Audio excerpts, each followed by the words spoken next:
Keon Coleman trade rumors continue to swirl. Meanwhile, Joe Brady, Beane, and Josh Allen all talked to the media today. We're gonna break down everything that you guys need to know and more in today's video. So please make sure to leave a like and subscribe to the channel and turn on post notifications so you never miss another Buffalo Bills video. We're on the road to 1,000 by the NFL draft. With the draft just 3 days away, we need a lot of support in these next 77 hours going up until the NFL draft. So please make sure to subscribe. Every single subscriber helps. But let's get straight into this video for you guys.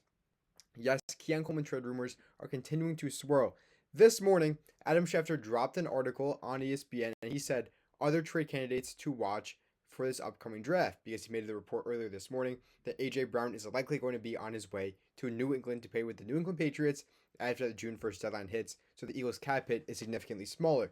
And in that article, he talked about other trade candidates. Now you guys see some of the names on this list are Anthony Richardson, Will Levis, Spencer Rattler, Kyle Pitts. We also mentioned Keon Coleman. Now, Keon Coleman, obviously, over the past 2 years of his career, has been very inconsistent, more so off the field, missing a ton of team meetings, and just being kind of not the greatest player off the field when it comes to the Buffalo Bills. But Joe Brady, in his interview today, he kind of cleared up those rumors. We'll get into that when we speak about Joe Brady later in this video. But Bills fans, Keon Coleman, he has been, I wouldn't say necessarily been making strides, but this offseason, he's been working with Stevie Johnson. I made a YouTube short on this just the other day. He's been working with Stevie Johnson, and Stevie Johnson was mentioning how Keon Coleman, he was a big-time basketball player. And while, yes, he did play football in college, obviously, and the Bills drafted him because of his football tape, he was still learning the wide receiver position. He was still new, and his first 2 years in the league, he was just collecting data and learning how to become a good wide receiver in the NFL. Now, Stevie Johnson also went on to mention how he's going to be an X factor for this Bills offense, and not as a wide receiver one. He wasn't that delusional, but he was just saying that Keon Coleman can be a good player. He can be a guy who contributes to the Buffalo Bills this upcoming season. So, Bills fans, let me know your thoughts in the comment section down below. Do you want the Bills to bring Keon Coleman back for his third year with the team, or do you think that the Bills, like Adam Schefter suggests, could part ways with him during the NFL draft to get another draft pick or two? Now, Bills fans, that's all I have to say on the Keon Coleman front. But now let's get into the next part of this video, which is going to be just breaking down all the press conferences that happened today, from Josh Allen to Beane to Joe Brady. Now, starting off first with Josh Allen, he was the first one to speak. So the first thing that he mentioned is how being a new dad and being married to a rock star of a wife, he said, it's allowed him to be the best version of himself. I guess me super excited for Josh Allen, not only on the field, but off the field. You see our boy is thriving, obviously came into the league, not in the same situation as he is right now. Super happy for him though, found his wife, has a kid. Life can't get too much better for Josh Allen. But now let's get into the football stuff when it comes to Josh Allen. So he said last year at the start of the season, he focused way too much on his mechanics, and I was kind of messing with him. And this year his focus is just to play football. Just play loose, play free, and play football. Now while yes, the mechanics do have to be up to par for Josh Allen, because as we saw, his first couple years in the league when they were not up to par, he was not the best football player. But I think he's got them figured out for the most part, obviously. And I think if he just focuses on playing football, playing his game the way he has been playing the last couple of years, I think he'll be good to go, and he'll be even better this year. He also mentions how QB coach Bo Hardigree has been great with him. He has a great football mind, been able to help Josh Allen out, learn things that he hasn't even learned so far during his time in the NFL. So that's cool to see new QB coach Bo Hardigree. His entire coaching staff is basically brand new. So seeing those new guys getting involved in a good way is a good thing to see. And he's not the only coordinator or coach on this new coaching staff that's been impressive to these coaches and to these players. But we'll get into that in just a little bit. Now, next, he says that his locker is right next to DJ Moore's. So they put DJ Moore right next to Josh Allen. And the reason for that, I don't know. But what I do know is that will allow their relationship to really flourish. Get close, wide receiver 1 and QB 1. Josh Allen and DJ Moore are going to be able to spend literally all their time together. Obviously, with their lockers being next to each other, but then also DJ Moore being the new wide receiver 1 in Buffalo. That relationship should look pretty good. We didn't get any notes on their relationship, but we do know that they are working very closely. Their lockers are right next to each other, so that's all good signs, in my opinion. He also says that at the age of 30, he's entering his athletic peak, which kind of scared me for a little bit because, yeah, like Josh Allen's turning 30 years old. It's just insane. It feels like he was just drafted, but that was, what, 9 years ago now, which is absolutely wild to think about. And yeah, he is kind of entering his athletic peak.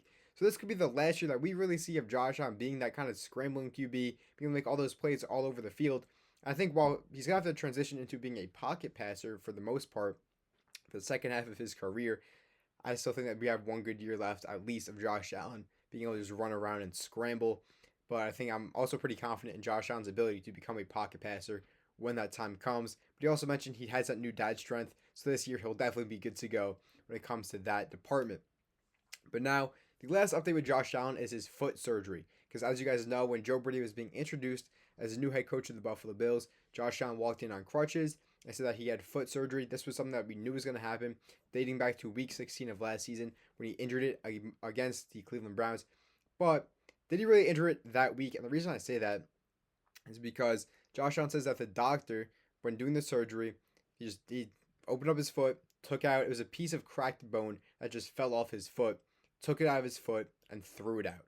He didn't, use pins to put it back on. He just threw out the piece of the bone, and that was it for the foot surgery. It was a very easy surgery for Josh Allen. Now, what that means is it was an older injury that took place, however many years ago. We don't know, but it just got worse over time, and that is why his foot ended up hurting so much and why he needed surgery. But he says his foot is good to go for this upcoming season, so I'm all happy. Now for the next press conference that we're going to be talking about, everyone's favorite guy in Buffalo at the moment, GM Brandon Beane. That's obviously a joke. I think he's gotten a lot of flack this offseason. And even after this offseason, which I think he had a pretty good free agency, the roster is very, very thin at the moment, and fans are not very happy about it. So Brandon Beane is going to have a really good draft weekend for Bills fans to really kind of come around on him staying and Sean McDermott being the only one to go. But Brandon Beane had some things to say during his press conference, so let's get straight into all of that for you guys to hear. So the first guy he mentioned being a better scheme fit in this new defense, specifically saying that this scheme is a better fit for him as a player compared to the old one that the Bills had under Sean McDermott. He said that's Javon Solomon, and I honestly wholeheartedly agree. He's going to be a stand-up outside linebacker in this new 3-4 defense. When you look back at his tape in college, Javon Solomon was a very good player, a very good pass rusher, but the scheme in Buffalo, it just wasn't really, it didn't fit him the best, to say the least. But in college, he played in that 3-4 scheme. He's going to absolutely dominate, potentially, in this new defensive scheme.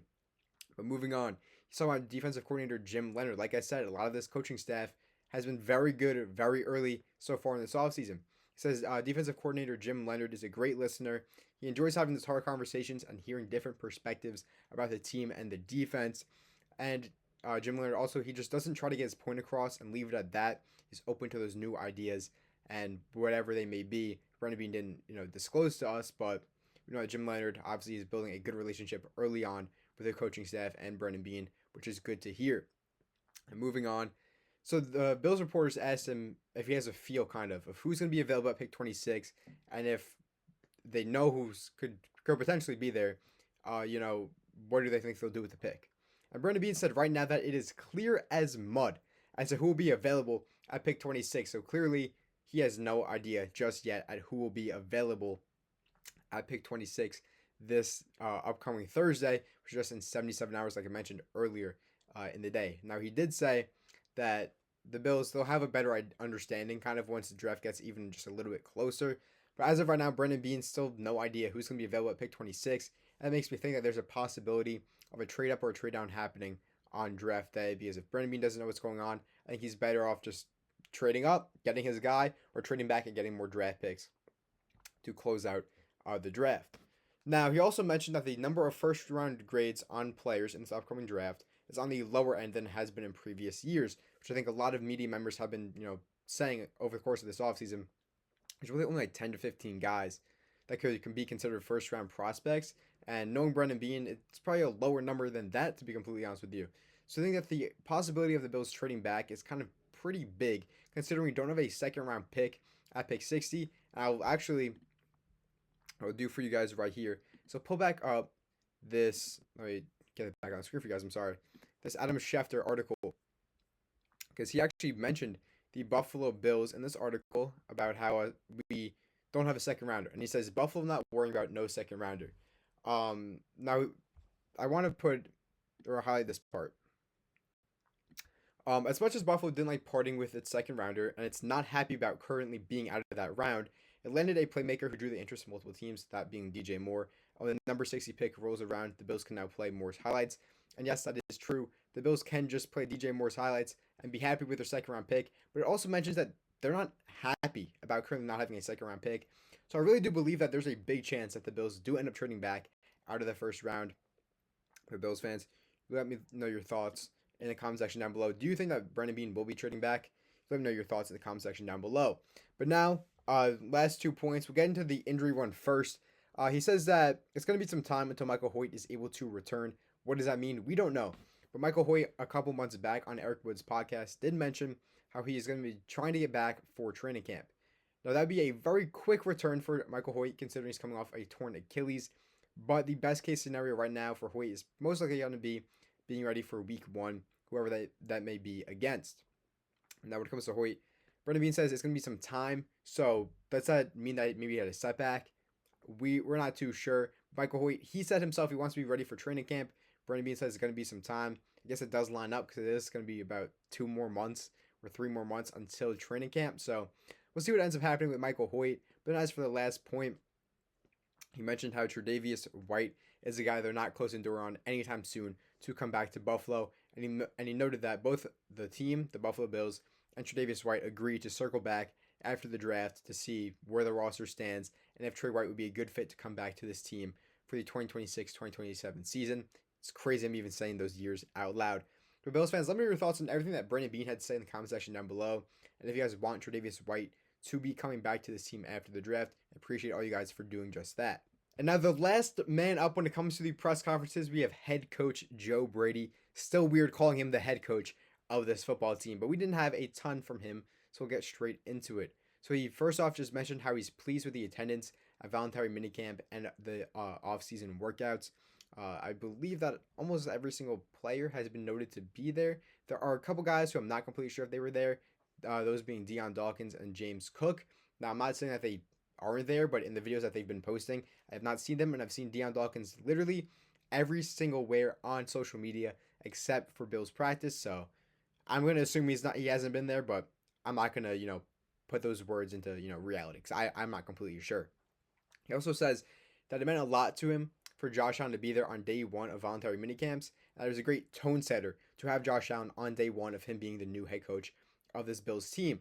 Now, I'm going to mention this too. Josh Allen showed up like very shortly after he had his first kid with Haley Steinfeld. This was like maybe 2 days later that day one of minicamp was after Josh Allen had his kid. So all props to him for showing up to the Bills building on day one. I actually made a TikTok going out of my way saying that if Josh Allen wasn't there, I wouldn't be mad.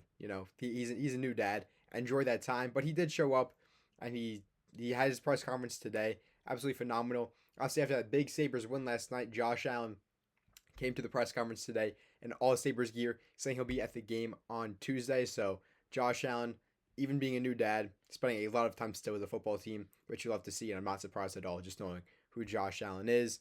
And then Joe Brady continues to go on by saying that he wants to allow offensive coordinator Pete Carmichael, again, another new coordinator, new coach who the Bills have been loving so far, and QB coach Bo Hardigree to have a voice right now with Josh Allen and with the offense, because obviously Joe Brady has been the offensive coordinator for the last couple seasons for the team. But those are two new guys in the building. He wants them to have a voice, be able to get the players to, be able to listen to them, take weight in what they're saying when it comes to the team. So Joe Brady just made that note. He wants Pete Carmichael and Bo Hardigree to have a voice in the building. And then, well, before we get to his phrase, put the ball down, we'll get into the fact that he just continues to praise Keon Coleman. He says he's never questioned his work ethic or who he is as a player off the field, that he has all the confidence in the world right now. So obviously the Bills were mentioned in that Schefter article that they could potentially be trading Keon Coleman, and maybe they even trade him for a second-round pick or a third-round pick if a team's willing to give that up for him. But Joe Brady continuously, like he has all offseason, continues to praise Keon Coleman. And just like Stevie Johnson, most likely thinks he could be an X factor in this Bills offense. But then let's get into his phrase, put the ball down, that Joe Brady has been preaching. So obviously, with Sean McDermott, it was respect the process the entire 9 years. But Joe Brady has a new phrase that the team is following. That's going to be called put the ball down. And to be completely honest with you guys, the first time I heard it, I had no idea what he meant, and I was kind of confused. But he kind of clarified that today. He says that this is just having the mindset of responding, resetting, and having the opportunity to go do it again. Don't dwell on past failures or successes for too long. So when you actually hear, the meaning behind the phrase, it makes a lot more sense. It gets me kind of hyped up that, doesn't matter what happened in the past. You got to keep on going. Got to keep pushing forward. That's the mindset the Bills need to win a Super Bowl, but put the ball down. I'm not too sure if I love it. But Bills fans, that is it for today's video. We are only 2.5 days, 3 days away from the NFL draft. It is this Thursday, April 23rd. So Bills fans, you guys know there's going to be a lot of coverage surrounding the Buffalo Bills and the NFL as a whole over these next couple days. So if any breaking news reports come out around the Buffalo Bills team, you know where to be. You know to subscribe to this channel because you guys will not miss a single Bills update. If you enjoyed this video, please make sure to leave a like and subscribe to the channel. Turn on post notifications. We're on the road to 1,000 subscribers. But that is all for today. I'll see you guys in the next one. Peace.